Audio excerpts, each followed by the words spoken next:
En una Londres donde la niebla no solo oculta calles, sino también pecados, un hombre sin pasado cruza el umbral de Baker Street con una sola memoria y demasiadas sombras. ¿Qué harías si recordaras solo aquello que más duele?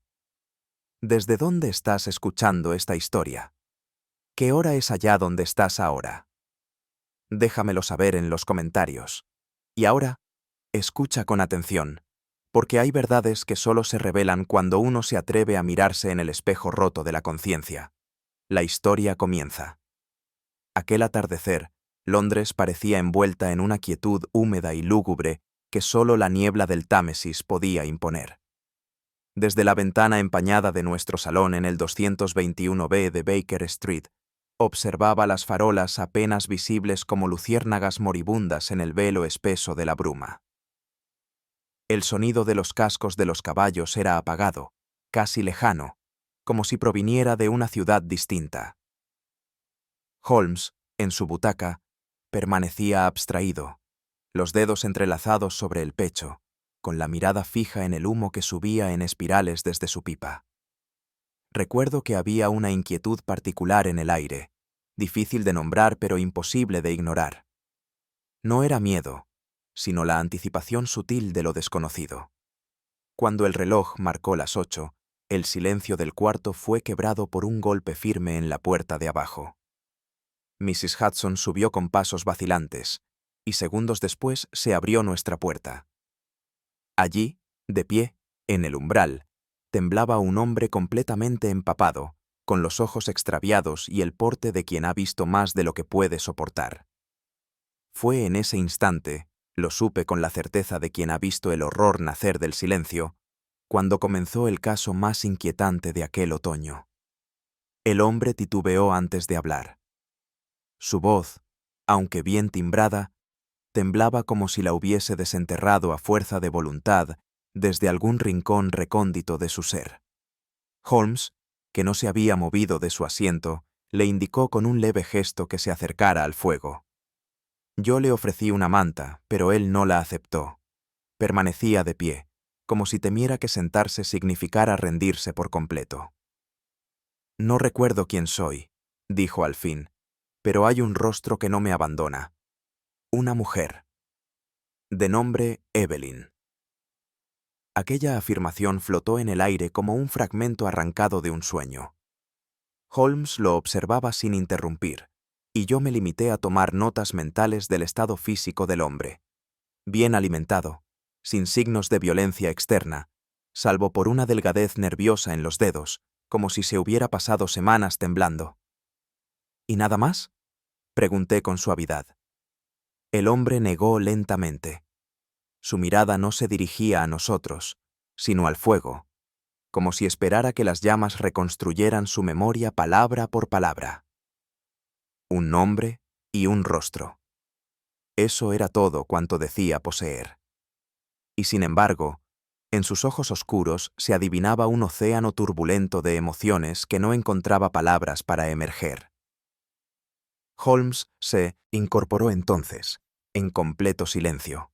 Con la mirada aguda que reservaba para los testigos más crípticos, Holmes rodeó lentamente al visitante, como si midiera su silueta con la cinta invisible del razonamiento.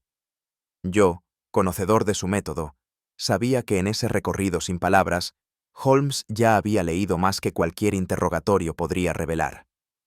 «Ropa de confección francesa, ligeramente desajustada», murmuró al fin. «Botines hechos a mano, pero con suelas desgastadas de forma desigual. Caminatas recientes, largas y erráticas. Un pañuelo de lino bordado con iniciales borradas. Y un anillo ausente, aunque la marca en el dedo es reciente». Interesante. El hombre lo miraba sin comprender, aunque no sin temor. A cada afirmación, parecía retroceder un poco dentro de sí mismo, como si Holmes desnudara algo que él había tratado de mantener enterrado incluso a sí mismo. Yo observé entonces algo peculiar. Su mano derecha temblaba ligeramente, pero solo cuando el nombre Evelyn era mencionado. Holmes se detuvo frente a él, ladeando apenas la cabeza. Luego alargó la mano de forma inesperada, y tomó algo que sobresalía discretamente del interior de su chaqueta. ¿Puedo? El hombre asintió, sin palabras. Holmes sacó un pequeño objeto envuelto en seda negra. El objeto era un relicario de plata, trabajado con exquisita delicadeza, aunque marcado por el tiempo. Holmes lo sostuvo con una reverencia casi clínica, girándolo lentamente entre los dedos. Yo me acerqué, y cuando lo abrió, vi el rostro de una mujer retratada al óleo en miniatura. La expresión era serena, el cabello recogido, los labios dibujaban apenas una sonrisa ausente.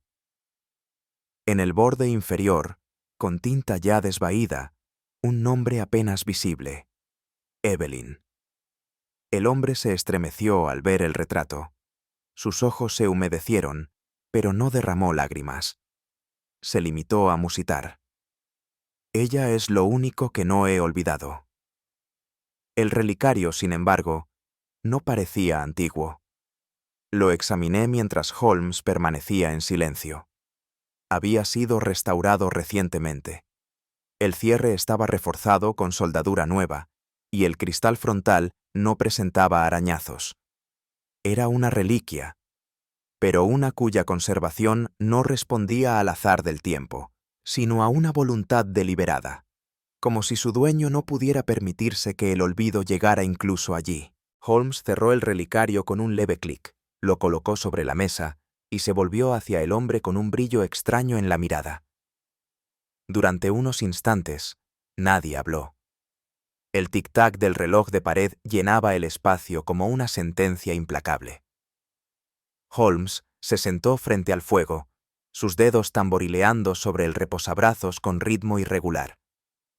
El hombre observaba el suelo, y yo sentía en el ambiente algo tenso e indefinible, como si una decisión se estuviera fraguando en silencio. La memoria, dijo Holmes al fin, con voz baja, es un sirviente volátil y un amo despiadado. Hay quienes pierden la suya por tragedia, y quienes la entierran a propósito.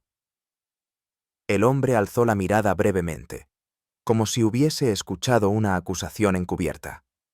Holmes no añadió más.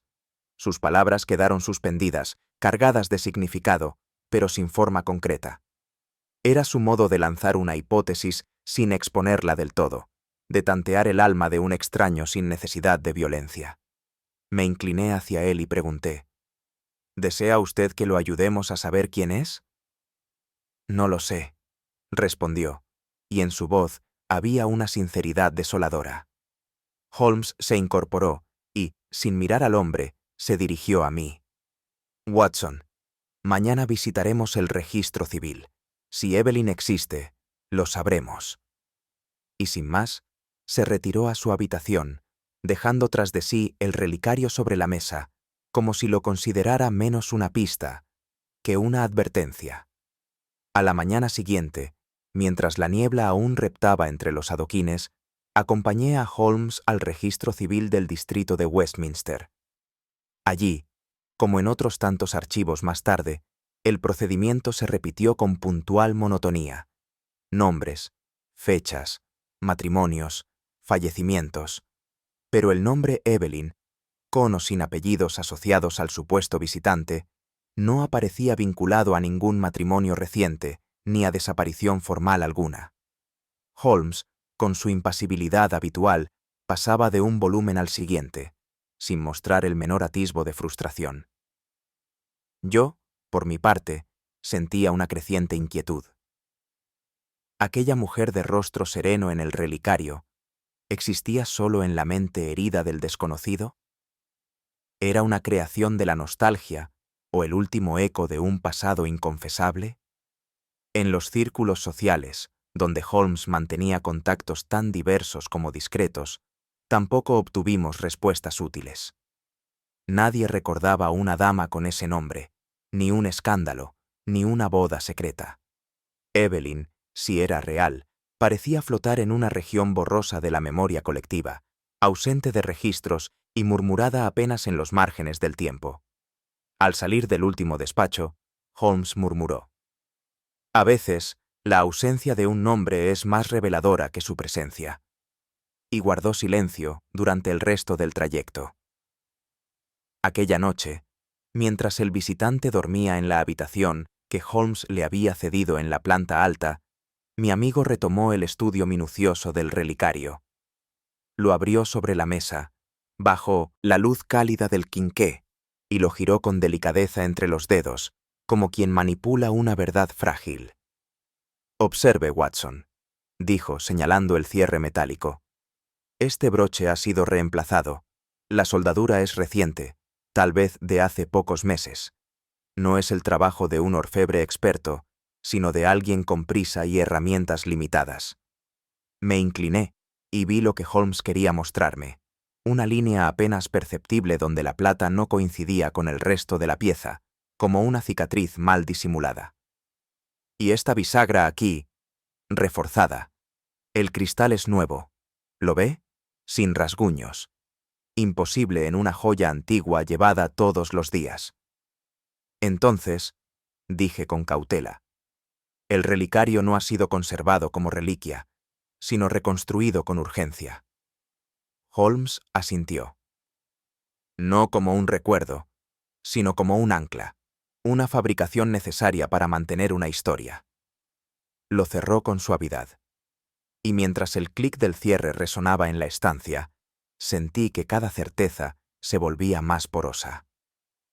Fue gracias a una anotación fugaz hallada en el forro del abrigo del desconocido, una etiqueta de lavandería con dirección parcial, que Holmes dirigió nuestras pesquisas hacia una modesta pensión en Marylebone. El lugar, de aspecto respetable pero sin pretensiones, estaba regentado por una viuda de rostro afable y memoria detallista.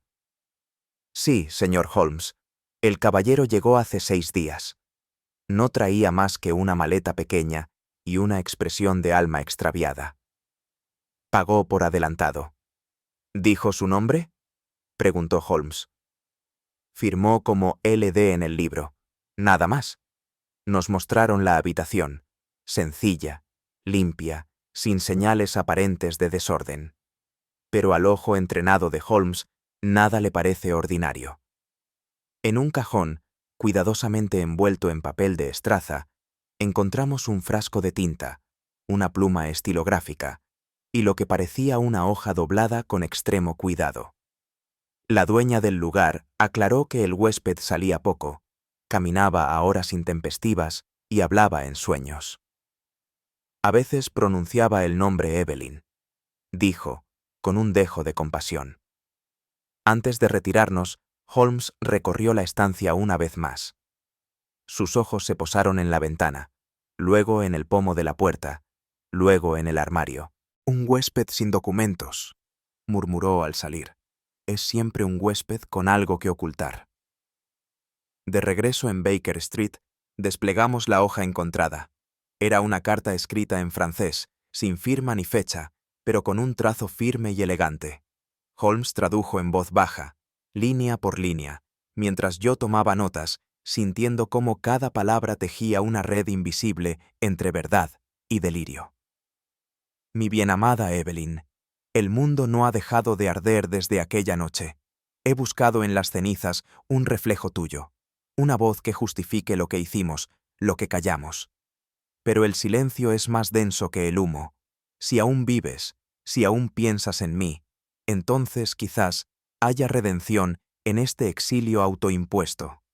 Si has muerto, entonces yo también muero, día tras día, con tu nombre en los labios».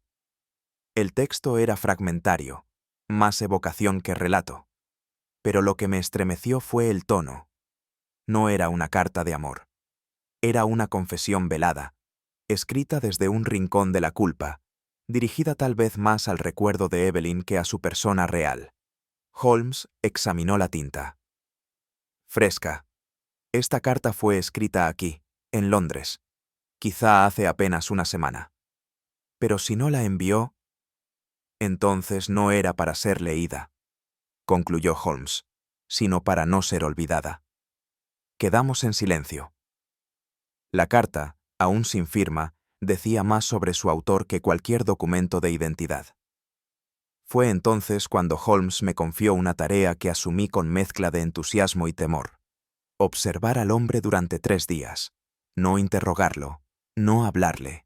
Solo mirar, registrar, esperar. Durante ese tiempo, el visitante pareció oscilar entre la calma y la inquietud.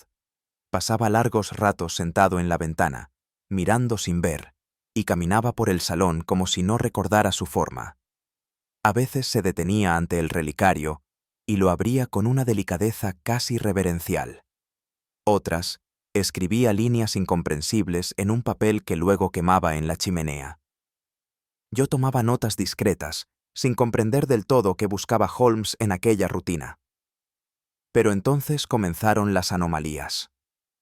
La noche del segundo día, lo escuché salir en silencio poco antes de la medianoche. Lo seguí desde lejos, por las calles húmedas de Londres, hasta que lo vi detenerse frente a una iglesia cerrada. Allí, murmuró algo. No oraciones, sino palabras en francés que no logré descifrar. La noche siguiente repitió el mismo patrón, pero esta vez dejó una flor marchita sobre el alféizar de una casa en ruinas. Cuando informé todo esto a Holmes, él asintió, pensativo. Finge olvidar, Watson, pero sus actos son los de quien recuerda demasiado. Y con esa frase supe que el caso solo había empezado a desplegar sus capas. En la mañana designada, la ciudad nos recibió con una lluvia persistente que parecía no caer del cielo sino nacer de la piedra misma. Aquel gris uniforme, sin inicio ni final, nos acompañó en el trayecto hacia el sur, donde se alzaba el asilo de Wandsworth como un testigo silente de los naufragios de la mente. El carruaje avanzaba lentamente entre charcos espesos, y Holmes, absorto, no pronunció palabra durante el viaje.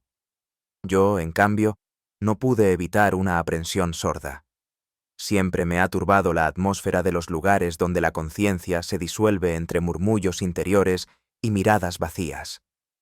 Pero Wandsworth tenía algo más, una especie de resignación antigua que se sentía en el aliento de los muros, como si el edificio no solo albergara pacientes, sino recuerdos que ya nadie quería cargar. El conserje nos condujo por pasillos de piedra húmeda, donde el eco de nuestros pasos era devuelto como una pregunta sin respuesta.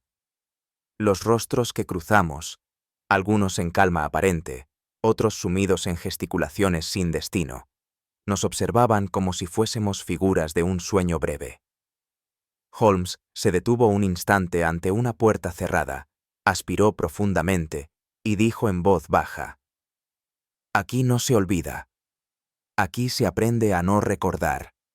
El director del asilo, el Dr. Halloran, era un hombre seco y pulcro, de modales medidos y vocabulario clínico. Nos recibió en su despacho sin muestras de sorpresa, como si hubiese previsto desde hacía tiempo nuestra llegada. Al mencionarle la descripción de nuestro visitante, su expresión cambió levemente, no de alarma, sino de una certeza súbita, y se levantó para revisar un armario de expedientes cerrados. De entre carpetas encuadernadas en cuero, extrajo un archivo sin etiquetas visibles y lo abrió con una lentitud deliberada, como quien desentierra un episodio que prefiere no recordar. Leonard Durant, dijo, internado hace 3 años, tras un colapso nervioso grave. Fue encontrado deambulando cerca del Támesis, desorientado y con rastros de quemaduras parciales. No llevaba identificación. Holmes lo escuchaba con atención quirúrgica. Durante su estancia, prosiguió Halloran, mostró largos períodos de mutismo selectivo, seguidos de episodios de lucidez fragmentada. Su principal fijación era una mujer, a la que solo se refería como Evelyn. Yo asentí con un leve estremecimiento. El nombre flotaba ahora en 2 mundos distintos, y comenzaba a adquirir un peso que iba más allá del recuerdo. Holmes, sin apartar la vista del documento, dijo: 3 años, justo el tiempo que tarda una herida profunda en dejar de sangrar, aunque nunca en cerrar del todo. Pedí, con la cortesía que exige una verdad incómoda, que se nos permitiera revisar los registros del alta médica de Durrant. El doctor Halloran, tras un breve silencio, accedió, pero no sin cierto reparo visible. De un cajón lateral extrajo el documento, extendiéndolo sobre la mesa como si temiera que al hacerlo revelara más de lo deseado. Holmes lo examinó con detenimiento. La firma del médico tratante, un tal doctor. Phelps, que según el director ya no ejercía en el asilo, mostraba irregularidades formales. Más aún, la fecha del alta no coincidía con las últimas observaciones clínicas consignadas, y una nota al margen, escrita en tinta diferente, hacía referencia a una mejora emocional significativa. ¿Qué sabe del proceso exacto de su liberación?, preguntó Holmes. Fue una decisión de Phelps.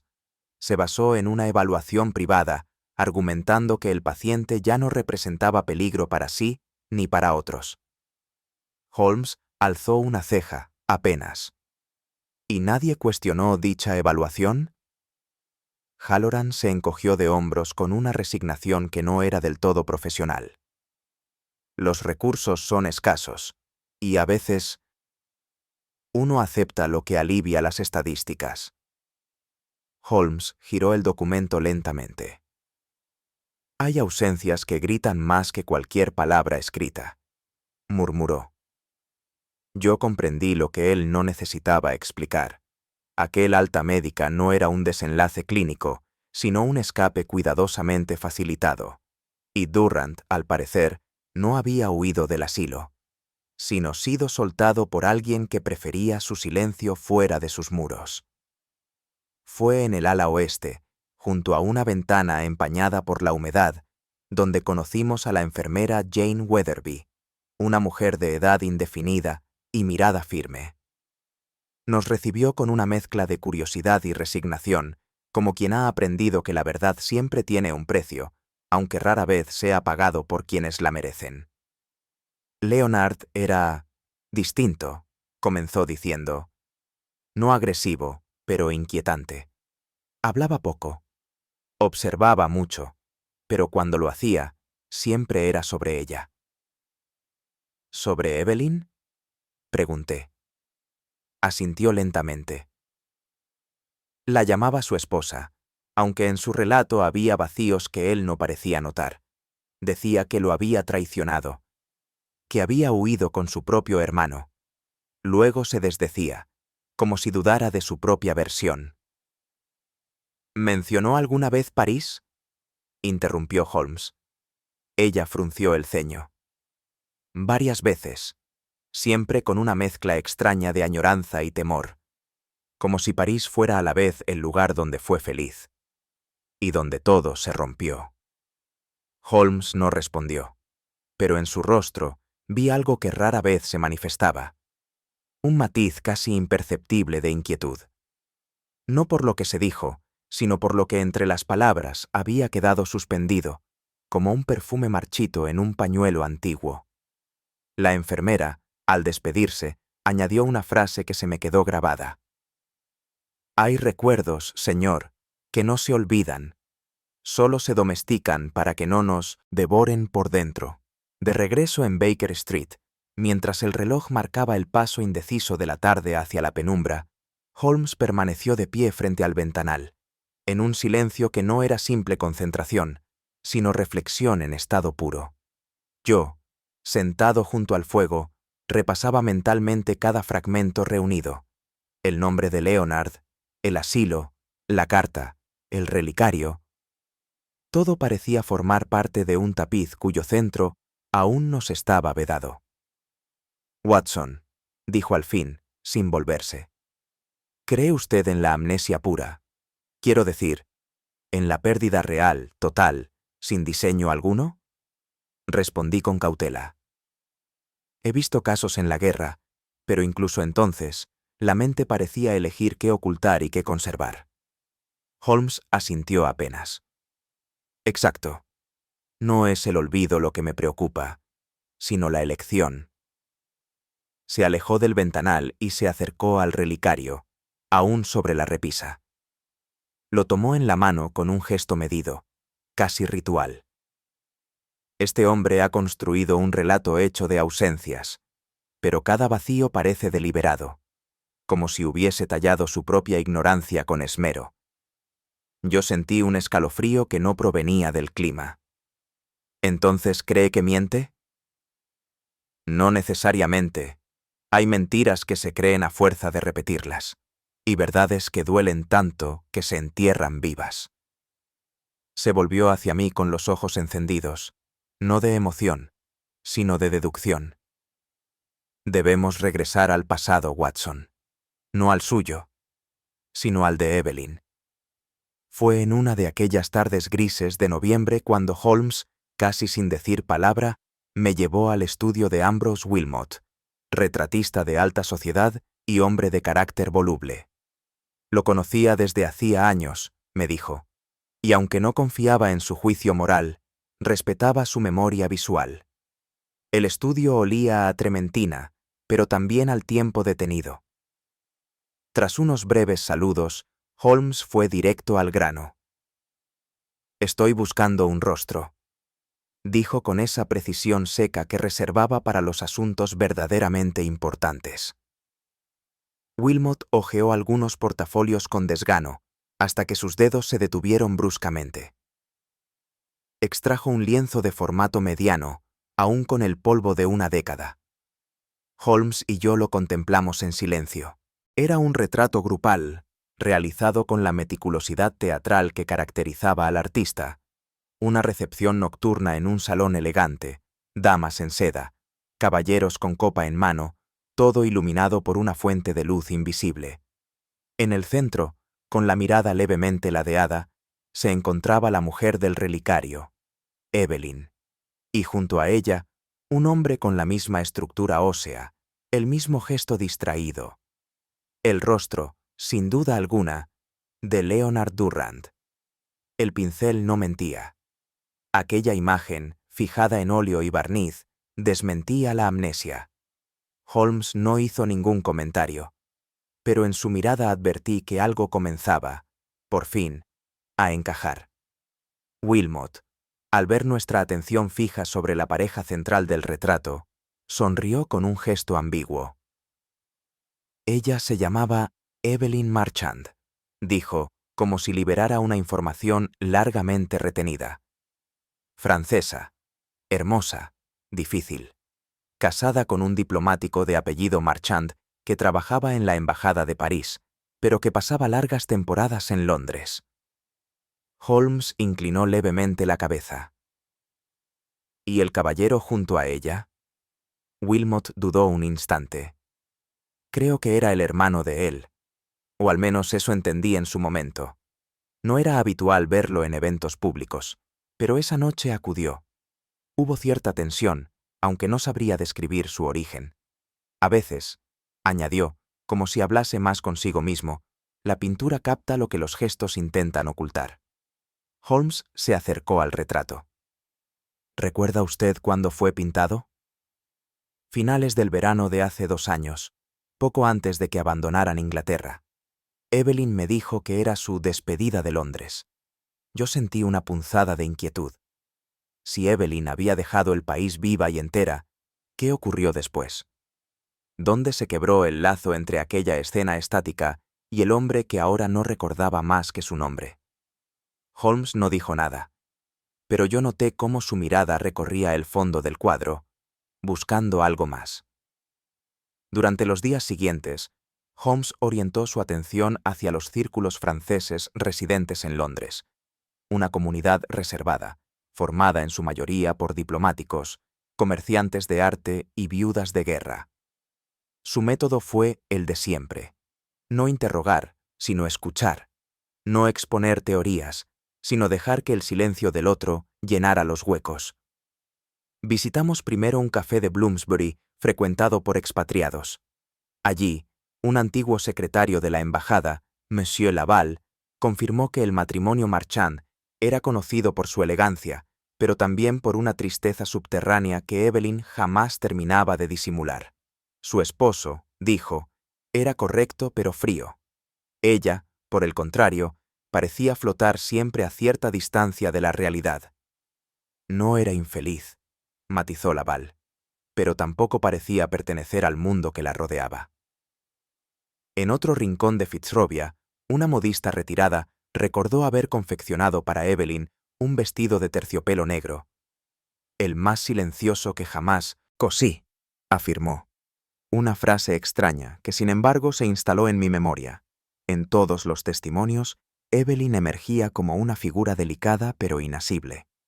Amada por algunos, incomprendida por la mayoría. Nadie parecía conocerla del todo. Y sin embargo, todos recordaban haber sentido su presencia como algo que dejaba huella. Holmes concluyó esa ronda de visitas con una observación apenas audible. Cuanto más nítido es un recuerdo para muchos, más frágil suele ser su verdad. Fue en una tienda de antigüedades en Kensington donde el pasado finalmente nos alcanzó. Un lugar oscuro, cargado de objetos detenidos en su propia decadencia.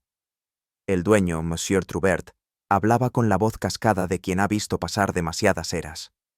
Al mostrarle una reproducción del retrato de Evelyn, tardó unos segundos en reaccionar. Luego dijo con pesar: murió. En París. En un incendio que devoró su residencia. Ocurrió hace más de un año. Mis labios se quedaron mudos. Holmes, sin inmutarse, continuó: ¿accidente? Trubert vaciló. Eso dijo la embajada. Pero entre los círculos que la conocían, hubo quienes susurraron lo contrario. Algunos decían que fue un cortocircuito, otros que había dejado velas encendidas. Pero un vecino afirmaba haber escuchado gritos antes de que comenzaran las llamas. ¿Y su marido? Sobrevivió, pero abandonó París poco después. No volvió a saberse de él. La información caía con el peso de un telón que se cierra. Evelyn Marchand había tenido un final abrupto, y su memoria, si quedaba alguna, se deshacía entre los rumores.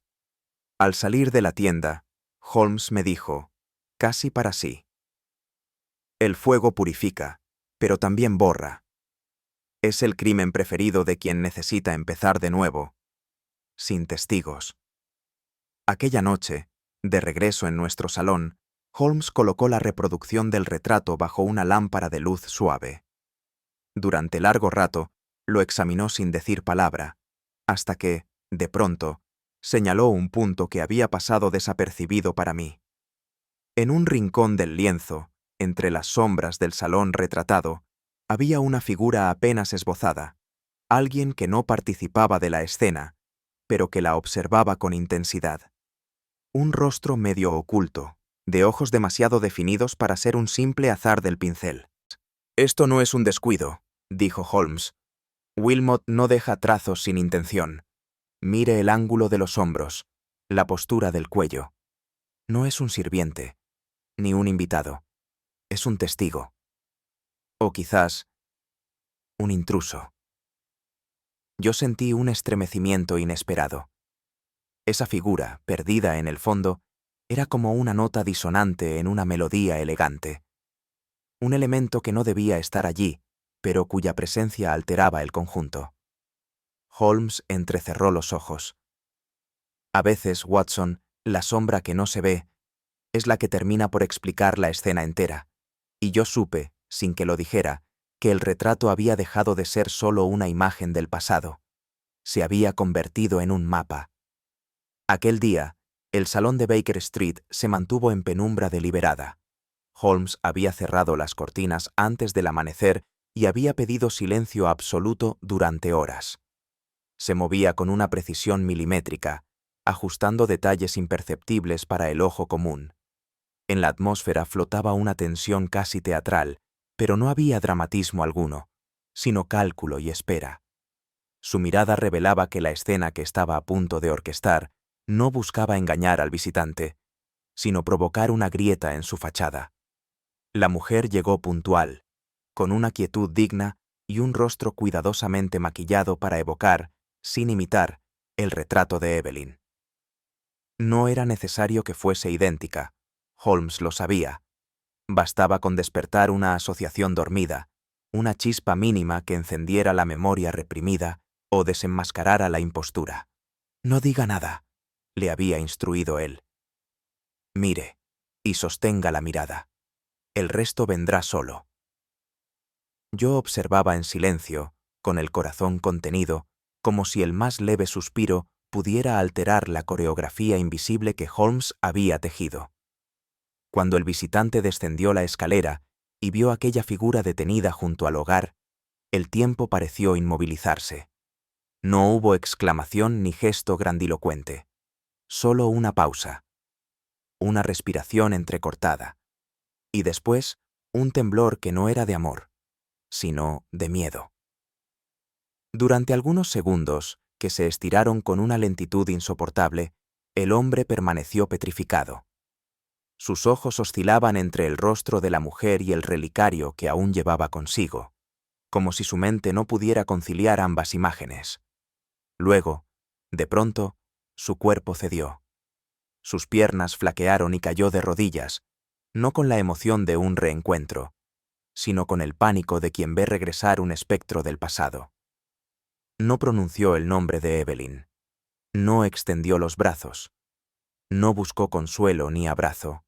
Solo se cubrió el rostro con las manos, como un niño sorprendido en medio de un crimen. Su respiración se volvió errática, jadeante. Sus dedos se crispaban sobre las sienes, como si quisiera arrancarse algo que crecía desde dentro. La mujer, siguiendo las instrucciones de Holmes, no dijo palabra. Mantuvo la compostura y, con una serenidad admirable, dio un paso atrás. Yo, que había esperado una reacción emotiva o acaso enternecedora, comprendí en ese instante que no estábamos ante un hombre herido, sino ante alguien que había logrado mantener una construcción perfecta durante años y que ahora veía cómo su estructura interior comenzaba a resquebrajarse bajo el peso de una verdad reprimida. El temblor del hombre se transformó en sollozo. No un llanto sonoro, sino un gemido sordo, ahogado por la culpa o el espanto. Intentó hablar, pero las palabras tardaron en encontrar forma. Cuando al fin lo lograron, salieron en francés, como si la lengua materna se impusiera sobre la máscara anglosajona que había adoptado. «Ne me ramene pas a París», murmuró. «Que t'en supplie, pas a París». Holmes se acercó, aún sin mostrar juicio, y se limitó a asentir con un gesto imperceptible, como si esa frase bastara para completar piezas largamente dispersas. Yo, sin entender por completo el alcance de esa súplica, sentí un escalofrío. La mención de París no era un simple temor geográfico, era el núcleo de su ruina, el lugar donde, sospechábamos, Evelyn había muerto envuelta en fuego y silencio. El hombre no se dirigía a Evelyn, ni siquiera a la mujer que la representaba, sino a la culpa que se le había sentado de frente. No pedía piedad. Pedía que no lo devolvieran al escenario donde la verdad le esperaba con los brazos abiertos. Holmes tomó nota mental de cada palabra, pero no interrumpió. Sabía que aún quedaba una prueba definitiva, y que la confesión más peligrosa no siempre se dice en voz alta. Esa misma noche, una vez que el visitante se hubo retirado, aún tembloroso y en silencio, Holmes colocó sobre la mesa la carta en francés que habíamos hallado en la pensión. Junto a ella, desplegó una nota breve que el hombre había escrito el día anterior. Un agradecimiento dirigido a Mrs. Hudson por una comida. Ambos textos, a simple vista, eran distintos en tono y longitud, pero Holmes no buscaba el contenido, sino la forma. «Observe la G, Watson», dijo con voz baja. La curva inferior es idéntica en ambos casos, ligeramente alzada hacia la izquierda, con un trazo final en espiral. Luego señaló la F, la R, la inclinación de las tildes.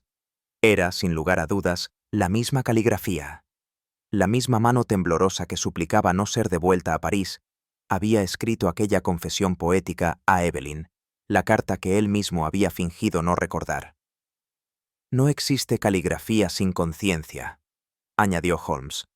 y nadie escribe al ser amado con tanta belleza si no lo ha perdido o destruido. Lo dijo sin alzar la voz, pero en su tono había una conclusión más poderosa que cualquier veredicto judicial. Holmes permaneció de pie largo rato, contemplando el relicario cerrado sobre la repisa. No lo tocaba, no lo juzgaba.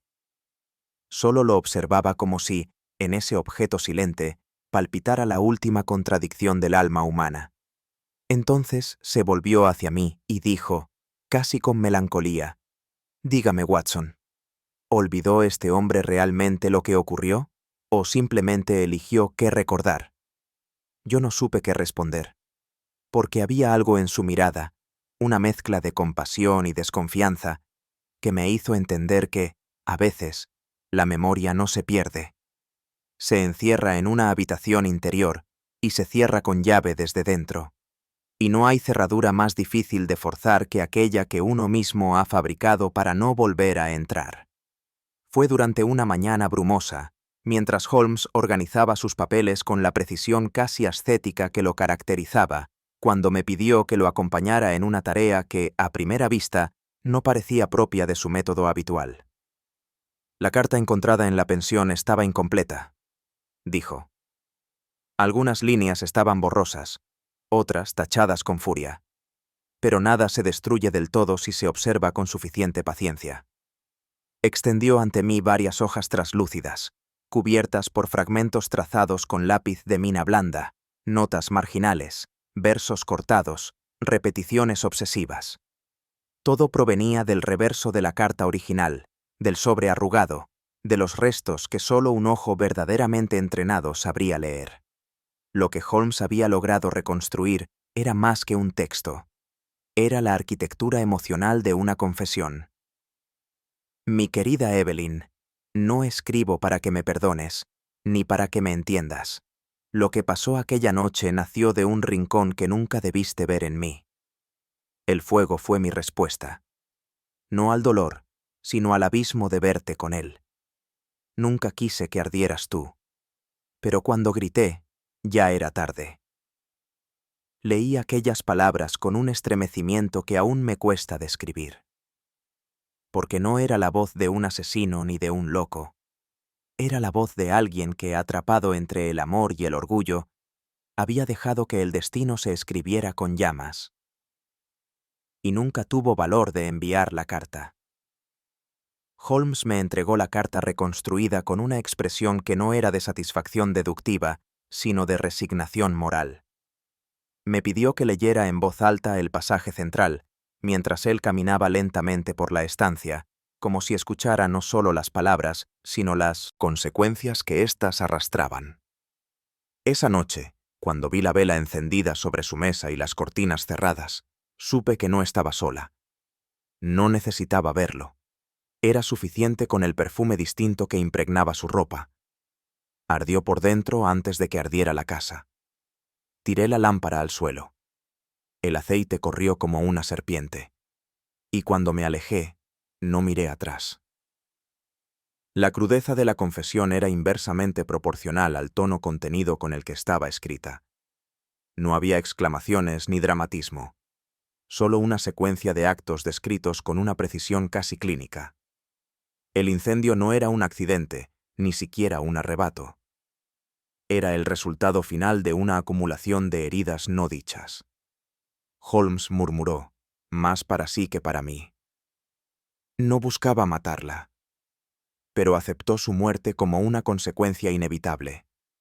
El fuego, comprendí entonces, no fue un recurso de locura, sino la última palabra de un diálogo que nunca ocurrió. Y el silencio posterior fue el precio que decidió pagar por no haber pronunciado antes lo que ardía en su interior. Aquel mediodía, Holmes se encerró durante horas con un conjunto de informes médicos que había solicitado con anticipación a través de un contacto en el Hospital de Saint-Lazare, en París.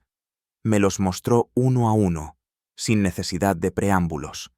Entre ellos, destacaba una ficha clínica sin nombre, correspondiente a un hombre que había ingresado con quemaduras de segundo grado en rostro y hombros, días después del incendio en la residencia Marchand.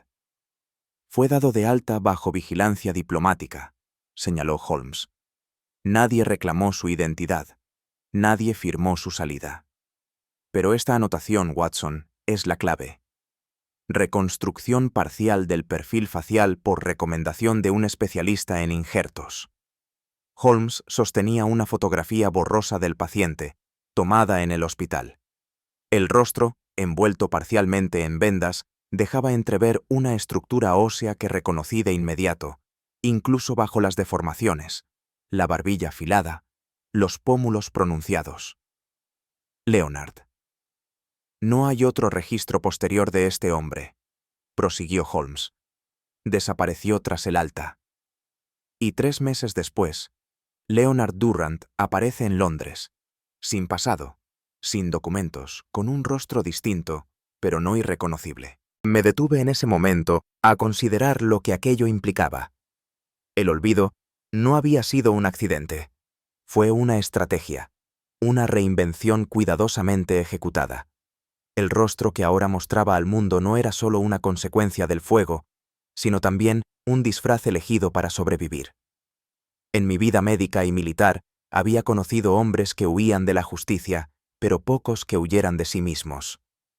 Leonard, comprendí con una mezcla de compasión y desconcierto, no había inventado una identidad para escapar de la ley, sino para escapar del remordimiento. Cada gesto, cada vacilación, cada frase medida que había pronunciado en nuestro salón no eran improvisaciones, sino el eco de una narración que había aprendido a contar incluso ante el espejo. Durante semanas, se había movido por Londres como un náufrago sin puerto. Había alquilado habitaciones bajo iniciales falsas, observado iglesias desde la distancia y escrito cartas que jamás serían enviadas. Fingir amnesia no fue un acto teatral, sino un acto de supervivencia. Más que huir de la justicia francesa, huía de su propia memoria. Y sin embargo, la paradoja era evidente. Al olvidar selectivamente, había terminado por construir una prisión más densa que cualquier celda. Holmes lo explicó con su habitual sobriedad. El hombre que se reinventa por necesidad es un mentiroso, pero el que se reinventa para no recordar, ese es un prisionero. Y mientras yo meditaba sobre esas palabras, entendí que Leonard Durrant no era un criminal vulgar, ni un loco peligroso. Era un ser humano roto, condenado no por lo que había hecho, sino por lo que no pudo evitar recordar. Holmes tomó el relicario aquella noche con una delicadeza inusual y lo sostuvo entre sus dedos durante largo rato, sin abrirlo. Lo observaba como si en su estructura metálica se escondiera una cifra que aún no habíamos descifrado. No era el objeto lo que le interesaba, sino lo que representaba. ¿Ve usted esto, Watson?, me dijo finalmente. No es una joya. Es una cicatriz que él mismo decidió conservar. Ningún fugitivo lleva consigo el retrato de su víctima, salvo que desee castigarse con su imagen. El relicario no fue una muestra de amor perdido, ni un recuerdo nostálgico. Fue un artefacto cuidadosamente reconstruido, como su rostro, como su historia, para mantener viva una herida que Leonard se negaba a cerrar. Cada vez que lo abría, no evocaba ternura, sino expiación. Era un juicio silencioso, colgado del cuello como una sentencia no pronunciada. Es su cadena invisible, dije en voz baja. Holmes asintió. Y también su confesión más sincera. Dejamos el relicario sobre la repisa. Nadie volvió a tocarlo esa noche. Pero durante horas, su presencia pareció llenarlo todo. No emitía sonido alguno, y sin embargo, pesaba en el aire como si contuviera cada palabra no dicha, cada error no reparado. Esa fue la última pista, y también la más honesta. Porque, en su silencio, el relicario decía lo que Leonard jamás había podido admitir, que su castigo no era ser descubierto, sino tener que vivir recordando. Holmes jamás recurría al dramatismo, pero aquella mañana comprendí que había diseñado algo más que una confrontación. Era, en su forma más pura, una prueba moral. tomó prestada una habitación de un conocido suyo, un fotógrafo retirado de carácter meticuloso, y la dispuso de modo que cada pared estuviese cubierta de espejos antiguos. Algunos estaban enteros, otros resquebrajados, todos dispuestos sin simetría. Al centro de la sala, una silla de respaldo recto, sin ornamentos. El hombre que ya no se reconoce, me dijo, no puede sostener la mirada de su propio reflejo. Leonard fue conducido sin explicaciones, no hubo necesidad de palabras. Cerrada la puerta tras él, se quedó solo con su imagen multiplicada. Yo observaba desde la antesala, con el corazón atenazado. Holmes no lo miraba con frialdad, sino con una atención suspendida, como si aguardara no una confesión, sino el momento en que el alma cede sin resistencia. Durante los primeros minutos, Leonard se mantuvo de pie. Luego, comenzó a girar lentamente sobre sí mismo, buscando una salida entre rostros que no podía evitar.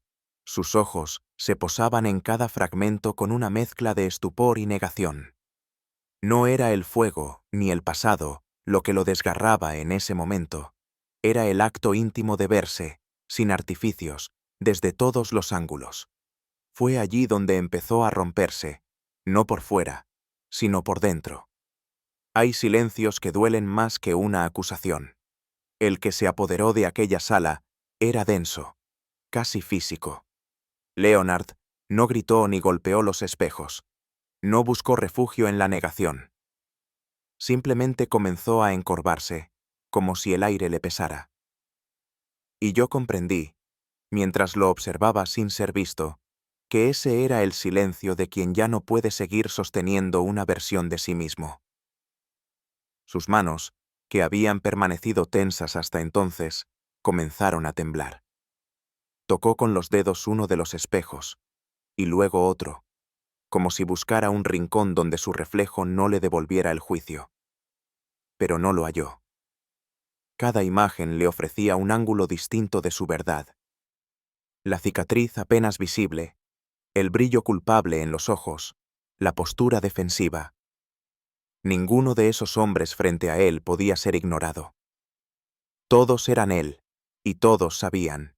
Holmes no habló. Yo tampoco. Entendíamos que lo que ocurría en esa sala no era parte del método deductivo, sino de algo más primitivo, y quizá más definitivo. Era el alma enfrentada a sí misma, sin cortinas. Entonces Leonard se sentó, lentamente, como si el suelo se hubiese vuelto demasiado lejano. Y por primera vez, desde su llegada a Baker Street, cerró los ojos no por fatiga, sino por vergüenza. El silencio no se había quebrado, pero ya no era el mismo. Ahora dolía, y pesaba sobre todos nosotros. El susurro surgió sin fuerza, casi como una expiración. «No lo olvidé», dijo Leonard. Fingí, porque era lo único que podía hacer. Holmes dio un paso, apenas audible, y se mantuvo a una distancia prudente. No hubo juicio en su mirada. Solo escucha. Leonard no se dirigía a nosotros, sino a sí mismo, o, tal vez, al hombre que había sido antes del incendio. Creí que si dejaba de repetir los hechos, si enterraba los detalles, si me refugiaba en la niebla, entonces podría vivir, no feliz, no libre, solo vivo. Hizo una pausa. Luego, continuó.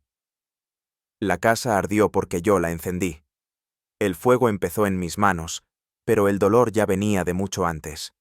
Ella me dijo que no era lo que pensaba, que no había traición, que había miedo, pero no supe escucharla, y cuando grité su nombre, ya era humo. Yo sentí una punzada que me obligó a desviar la vista. No por él, por mí. Por todos los hombres que alguna vez se han creído dueños del dolor ajeno. Leonard alzó la cabeza y miró uno de los espejos. Esta vez no apartó la vista. Ahora la veo cada vez que cierro los ojos. No hay olvido, solo hay condena. Y entonces comprendí lo que Holmes había sospechado desde el principio, que aquel hombre no huía de la justicia, huía del único juez al que jamás podría engañar. su conciencia. Holmes cerró la puerta sin ruido. No había victoria en su expresión, tampoco alivio, solo la sobriedad con que se reciben las verdades inevitables.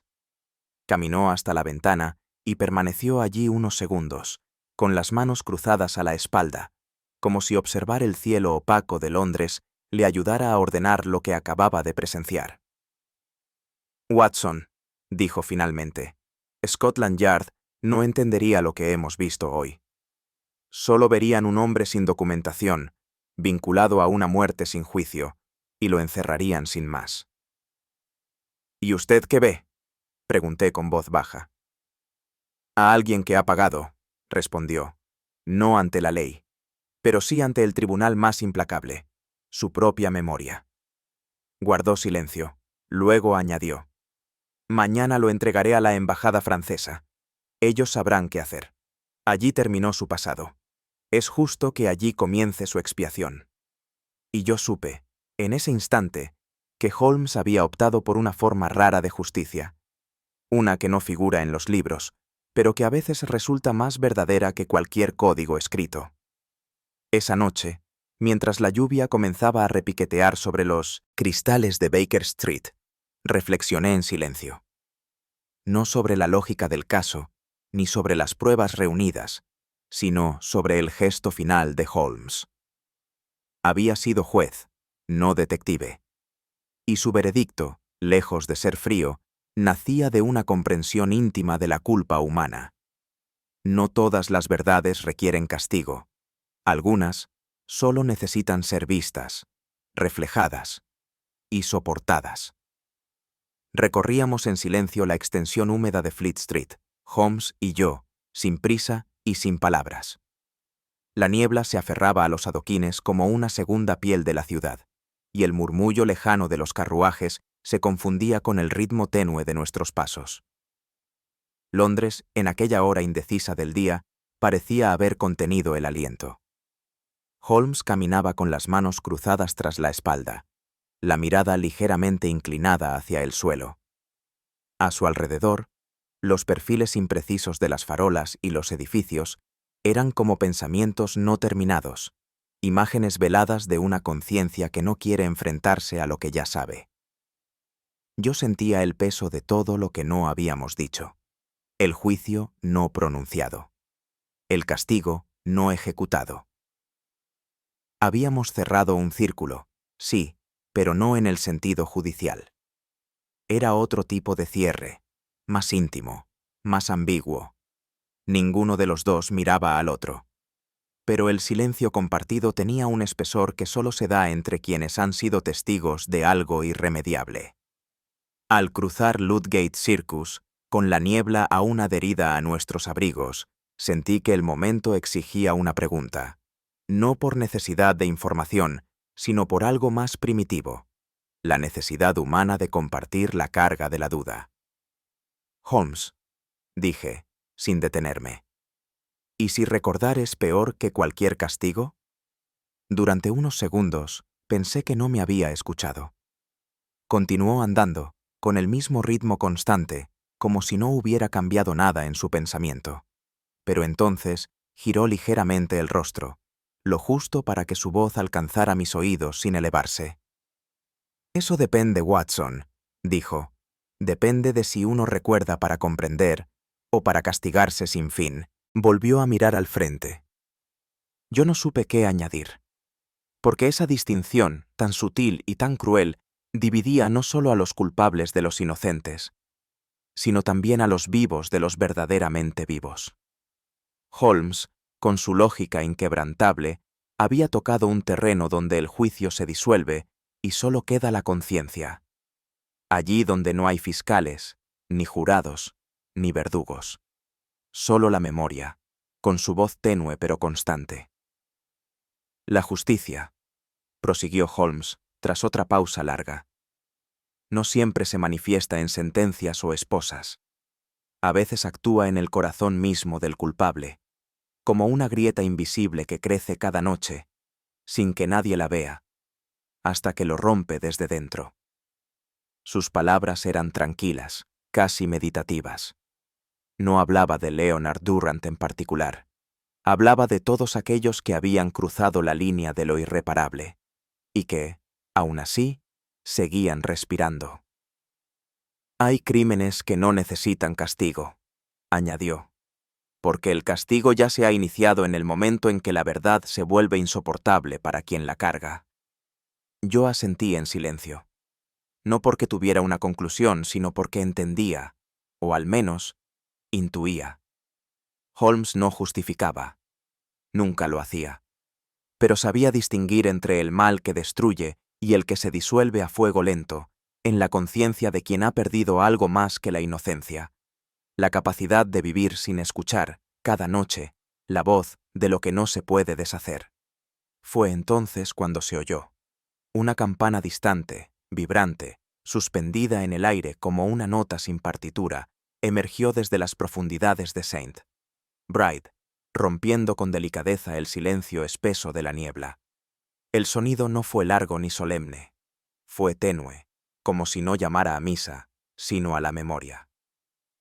Holmes detuvo el paso por un instante.